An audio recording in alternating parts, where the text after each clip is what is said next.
մեծ փոփոխություններ չեն լինի։ Միայնակ նոր կառավարություն ձևավորելու մասին հայտարարած Նիկոլ Փաշինյանը հաջորդ կաբինետում մեծ փոփոխություններ չի անի։ Քաղաքացիական պայմանագիրը հայտարարել է վարչապետի իր թեկնածուն Փաշինյանն է, իսկ որ նախարարը կմնա, որը կգնա, Նիկոլ Փաշինյանը դեռ չի հստակեցնում։ Թիմում էլ գոնե հրապարակային անուններով չեն խոսում, բայց կառավարության այսօրվա նիստից կարելի է ենթադրել, մտքում հաջորդ կաբինետի կազմն արդեն ունի։ Մենք արդեն կսկսենք կառավարության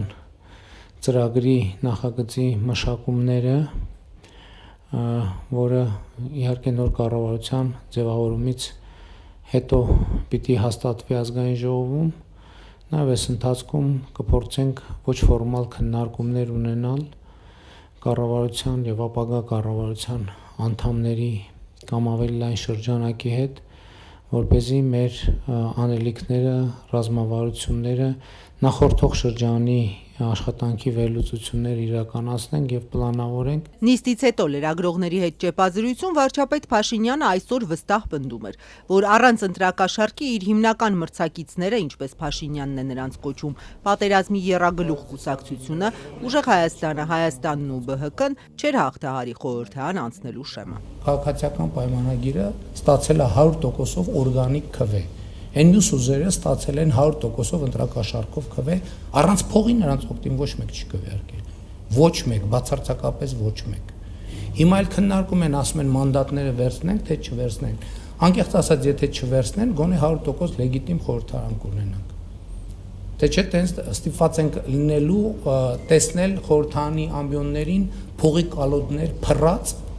որոնք որևէ այլ քաղաքական արժեք չունեն։ Սամվել Կարապետյանի Ուժեղ Հայաստանն ու Ռոբերտ Քոչարյանի առաջնորդած Հայաստանը միասին մոտ 500,000 քվե են ստացել։ Եթե վերահաշվարկի արդյունքում ԲՀԿ-ին հաջողվի մտնել խորհրդարան, ապա ընդդիմադիր այս 3 ուժերի քվեները 500,000-ն անցնում են։ Քաղաքացիական պայմանագիրը ստացել է մոտ 720,000 ձայն։ Ստացվում է Հայաստանի Հանրապետության վարչապետը, Հայաստանի Հանրապետության քաղաքացիներին ընտրակերպարարներ անվանում, իրավապահ ուժային ամբողջ կառույցները 2 ամսից էլ ավել լծված էին ընդդիմադիր ուժերի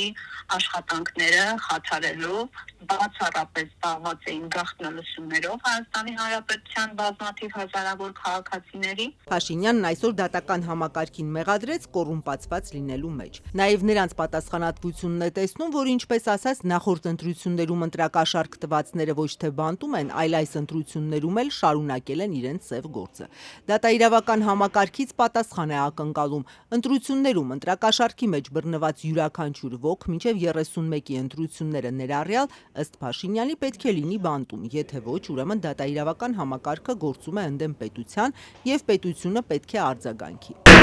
Այս ընտրություններից կարճ ժամանակ առաջ հակակոռուպցիոն դատարանը 2017-ի ընտրություններում ընտրակաշառք տալու գործով արդարացրեց Գագիկ Ծառուկյանին։ Ավելի ուշ Փաշինյանը հենց Ծառուկյանի անունն էլ տվեց։ Հայաստանի Հանրապետությունը պետք է միջոցներ ձեռնարկի այդ մաֆիան արմատախիլ անելու ուղղությամբ, որովհետեւ պետք է պատասխան տան։ Ինչ է նշանակում, ասենք, բռնել արդարացնել Գագիկ Ծառուկյանին ընտրակաշառքի գործով։ Որը մեկ ուզում ասի, որը մեկը Գագիկ Ծառուկյանին ձրի բռնել է արդարացրել է։